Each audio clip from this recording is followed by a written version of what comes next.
C'est véritablement pour moi un très grand honneur, un privilège que de souhaiter la bienvenue à Son Altesse Royale, lui souhaiter la bienvenue de nouveau à cette réunion annuelle. Je suis particulièrement heureux parce que ça fait environ 30 ans que vous avez participé pour la dernière fois. J'ai mentionné le fait que nous atteignons peu à peu un point de non-retour, comme on l'a déjà dit ici, dans des domaines qui sont très proches de Son Altesse Royale, qui lui tiennent énormément à cœur. Altesse Royale, vos années d'engagement avec passion à un niveau extrêmement élevé a été suivi par beaucoup de personnes présentes ici qui luttent également pour un monde plus stable et qui soit plus marqué par la cohésion. La responsabilité sociale, la responsabilité vis-à-vis de l'environnement fait que nous souhaitons accélérer la transition à des marchés durables. C'est un honneur pour nous que de travailler avec vous sur une telle initiative phare. Aujourd'hui, nous attendons avec impatience le discours de Son Altesse Royale et qui est engagé, comme nous le savons, pour un monde plus juste et plus durable. Je vous invite à accueillir le Prince de Galles, Son Altesse Royale. Merci.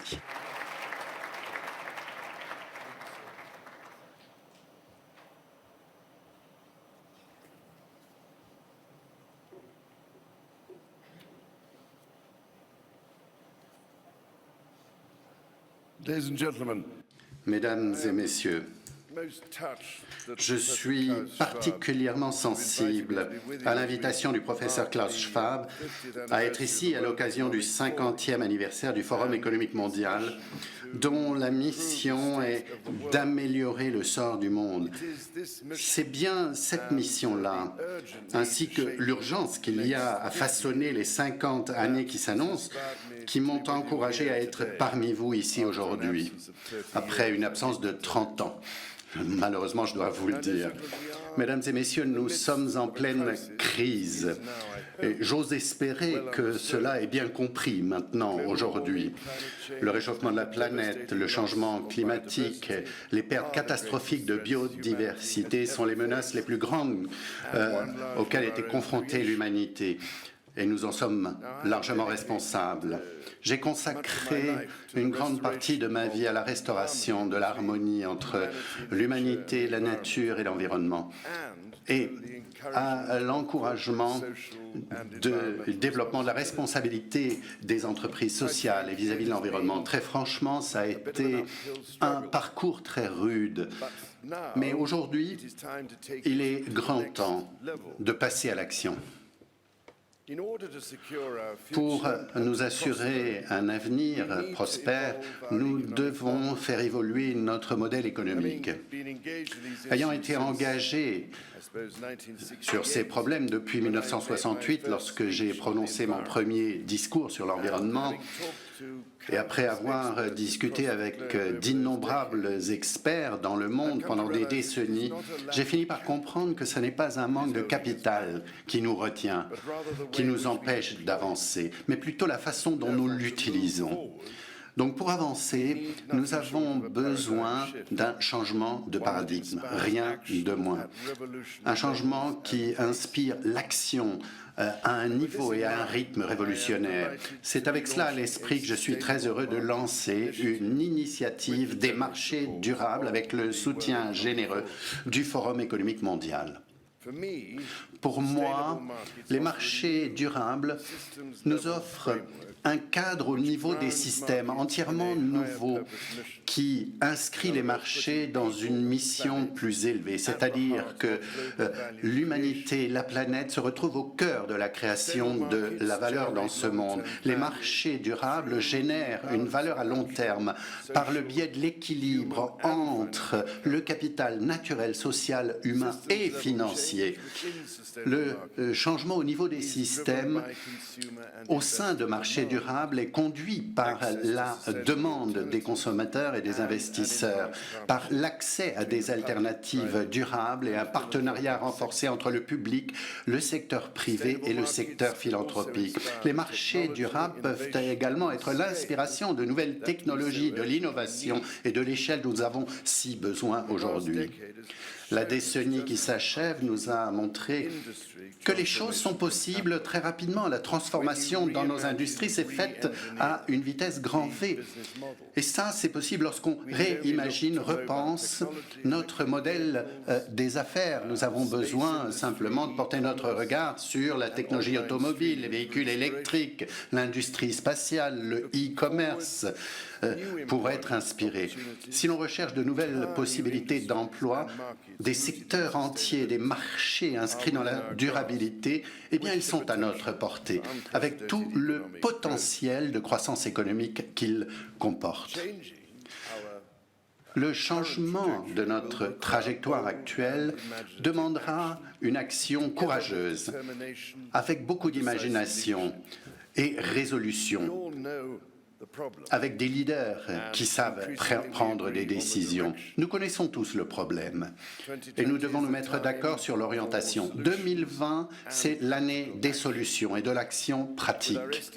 Avec nos objectifs de développement durable et les engagements de Paris à l'esprit, la bonne nouvelle, c'est que ils sont à notre portée. Si, mesdames et messieurs, nous nous unissons de façon coordonnée dans une initiative mondiale pour faire face à cette menace mondiale sans précédent, je voudrais souligner pour cela 10 actions pratiques qui seraient moteurs de cette démarche pour des marchés durables.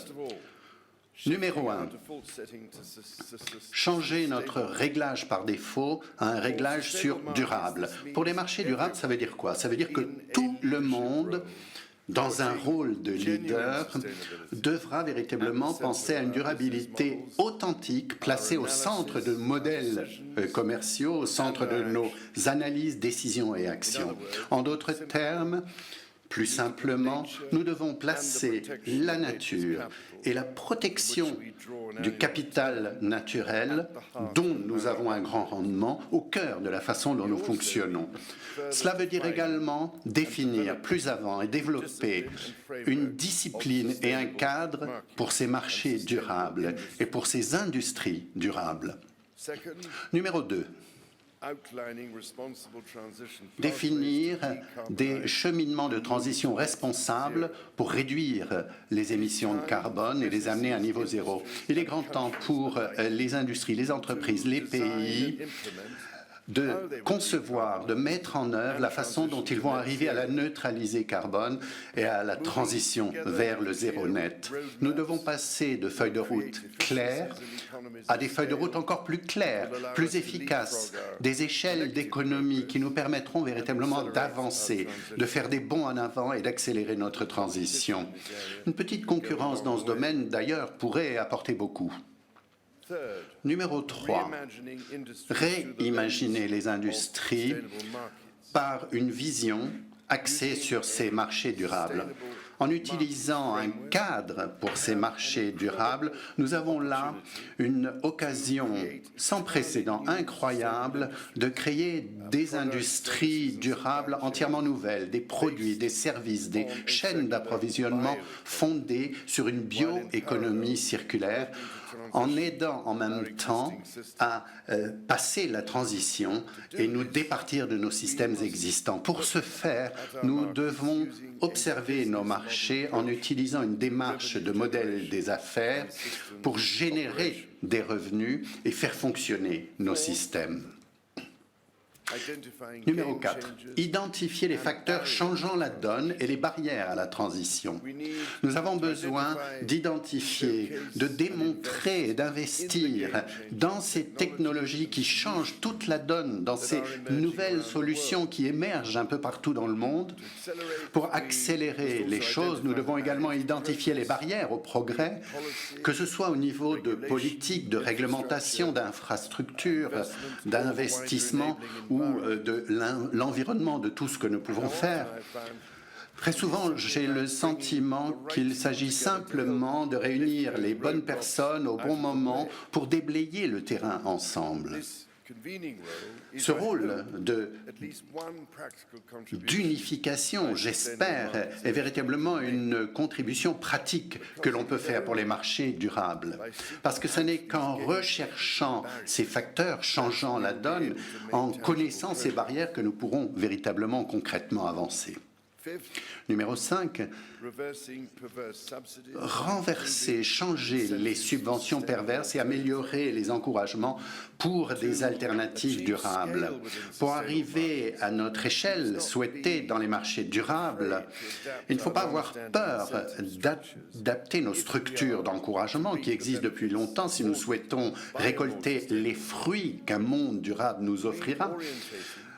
Réorienter les subventions économiques, les encouragements financiers et les réglementations nous permettra véritablement d'avoir un effet de transformation considérable sur nos systèmes de marché. Il est grand temps de passer à un niveau supérieur et de penser à la façon dont nous devons déployer les mesures d'imposition, les politiques, les réglementations, de façon à pouvoir catalyser les marchés durables. Par exemple, pendant de nombreuses années, j'ai essayé d'encourager l'adoption de ce principe, c'est le pollueur qui paye, pour créer des encouragements à ce niveau-là. La politique au niveau public a donc un rôle fondamental à jouer à ce niveau-là. Numéro 6, investir dans les STEM, sciences, technologies, engineering, mathematics, et dans la recherche et le développement, que ce soit l'intelligence artificielle, lorsqu'elle ne cherche pas à remplacer l'intuition humaine et les caractéristiques de l'être humain, la fusion nucléaire avec les conséquences que cela peut avoir, également l'impression en 3 dimensions, le stockage de l'énergie, les transports électriques, le piégeage du CO2, les énergies renouvelables ou la biotechnologie, tout cela fait que nous sommes véritablement à l'aube de véritables percées qui nous font voir déjà ce qui peut être rentable et possible dans le cadre d'un avenir durable. Pour passer à un niveau supérieur, nous devons bien reconnaître que la durabilité et la rentabilité ne sont plus des concepts qui s'excluent mutuellement. Des solutions efficaces doivent nous assurer que les technologies durables et les alternatives durables soient évaluées à un niveau compétitif. Numéro 7, investir dans la nature comme étant le véritable moteur de notre économie. Au-delà des grandes innovations, des grandes technologies, nous devons également rechercher à savoir investir dans des solutions fondées sur la nature, dans des secteurs tels que l'agriculture, la sylviculture, la pisciculture. Évidemment, ce sont des ressources de la terre qu'elle nous offre, cette terre. C'est la contribution de la nature à l'économie mondiale qui est évaluée à un niveau de plus de 125 billions de dollars par an. C'est bien au-delà du PNB annuel du monde entier qui, lui, est évalué à 85,91 billions pour l'année 2018. Construire des solutions pour la nature, pour la conservation, dans notre base d'actifs et dans nos chaînes d'approvisionnement peuvent véritablement nous offrir des occasions de croissance économique extraordinaires, pour les pays, pour les entreprises, de la même façon, dont dans des domaines tels que la bioéconomie circulaire, l'écotourisme et les infrastructures vertes. Si, mesdames et messieurs, nous savons apprécier notre capital naturel correctement, comme j'ai essayé de le dire d'ailleurs depuis de nombreuses années, notre bilan national et individuel également se présentera de façon beaucoup plus positive. Numéro 8, adopter des éléments de mesure, des normes, des niveaux commun. De plus en plus d'entreprises adoptent le principe environnement, social, gouvernance. ces méthodologies nouvelles en soulignant les ODD. Mais il est temps de passer à des méthodes de mesure et à des normes mondiales communes. L'être humain souhaite avoir confiance dans les biens, dans les services qui le touchent, au niveau social, au niveau de l'environnement. Il veut des produits, cet être humain, qui soient éthiques, qui soient moraux. Et par le biais de nouvelles technologies, nous pouvons véritablement aujourd'hui étiqueter, retracer, retrouver tout au long de la chaîne d'approvisionnement ces produits pour être sûr qu'ils sont véritablement ce que nous souhaitons. Cette transparence de la chaîne d'approvisionnement est importante. Neuvièmement, les options doivent être réalistes pour les consommateurs. Avec les consommateurs qui maîtrisent environ 60%, c'est ce qu'on évalue, 60% du PNB mondial, la population mondiale a véritablement la possibilité d'accompagner cette transformation vers des marchés durables. Toutefois, nous ne pouvons pas attendre des consommateurs qu'ils fassent des choix durables si ces choix ne leur sont pas présentés de façon claire. Étant donné que les consommateurs demandent de plus en plus de produits durables, ils méritent qu'on leur révèle beaucoup plus de cycles de vie des produits, de chaînes d'approvisionnement et de méthodes de production. Pour qu'une transition puisse véritablement se faire, que ce soit au niveau de la conscience sociale ou environnementale, on ne peut le faire que par ce biais-là.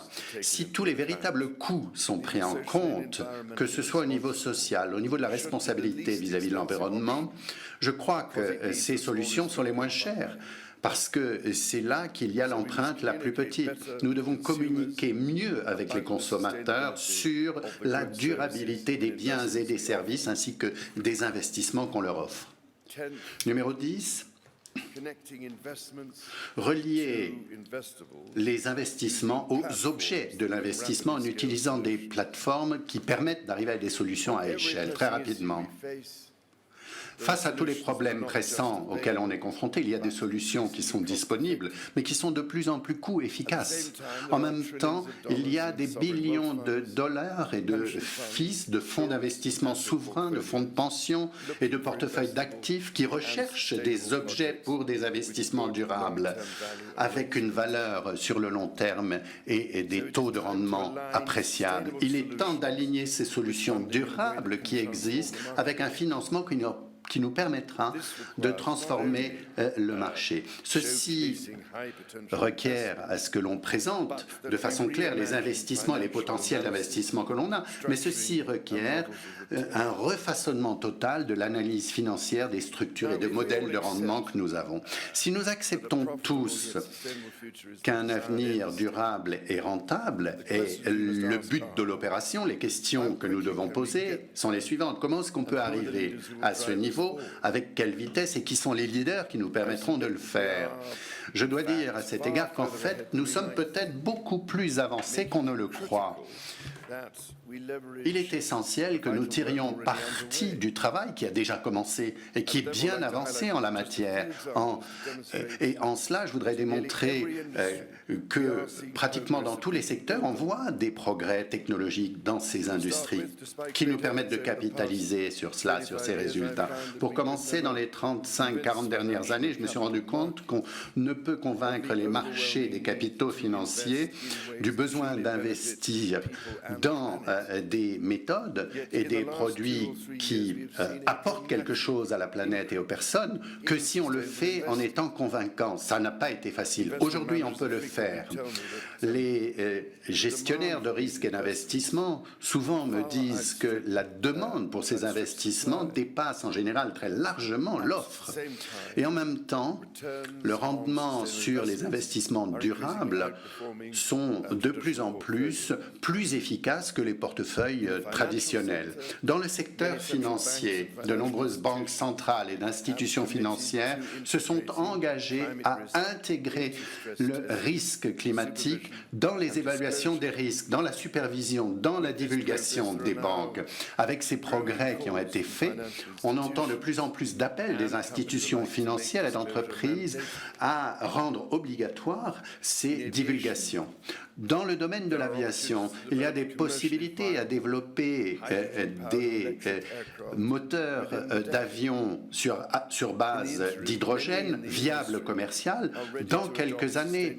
De nombreuses industries sont prêtes à adopter le carburant aviation durable qui est fait sur la base de matériaux réduisant les émissions de carbone. On peut commencer aujourd'hui.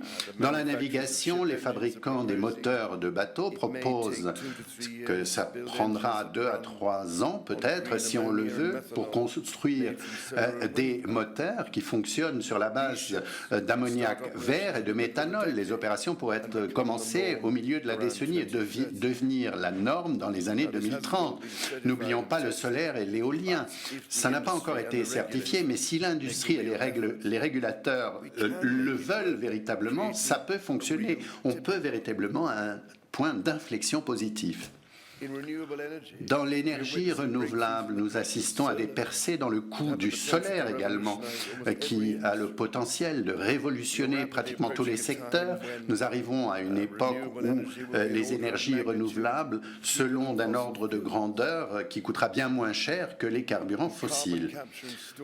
Dans le piégeage et le stockage du carbone, il y a de plus en plus d'initiatives qui nous permettront de gagner du temps essentiel pendant notre transition vers les marchés durables et une économie net zéro. Dans la sylviculture, nous pouvons maintenant transformer le bois, le matériau le plus versatile de la planète, pour en faire une nouvelle génération de produits à base de cellulose et de bois offrant des alternatives au plastique, produits chimiques, textiles, dans le transport, la construction, etc. De plus en plus, nous voyons que la bioéconomie a un véritable potentiel pour lancer de nouvelles industries et alimenter des marchés durables. Et donc, en fin de compte, finalement, avec les encouragements économiques pour apprécier à leur valeur les services des écosystèmes vastes que nous offre la biodiversité et le potentiel du piégeage de carbone avec la restauration de forêts qui vont s'agrandir, nous avons là des possibilités énormes agricoles et sylvicoles. Si les biens durables corrects sont développés, les services également sont vérifiables, et si on peut se les permettre, le choix est évident. Il faut qu'on saisisse ces opportunités. Pour cela, il faut avoir un regard sur l'avenir en toute confiance qui nous permettront les investissements nécessaires. Il y a peut-être un enseignement critique qu'il faut apprendre à l'occasion de cette crise. C'est que la nature, mesdames et messieurs, ça n'est pas un genre de capital différent. La nature, en fait, c'est la sève même de nos marchés financiers. Et en tant que tel, nous devons extrêmement rapidement réaligner nos propres économies pour reproduire l'économie de la nature et travailler en harmonie avec cette nature. Après pratiquement 50 années d'accompagnement de cette cause, je ne peux que ressentir aujourd'hui le fait que, enfin, nous changeons de cap, de trajectoire. Pour moi, j'ai fait des marchés durables mon objectif, ma priorité pour 2020 et au-delà, évidemment. J'ai donné des instructions à mes équipes, à mes organisations pour déployer leurs efforts dans ce sens. Et j'attends leur contribution.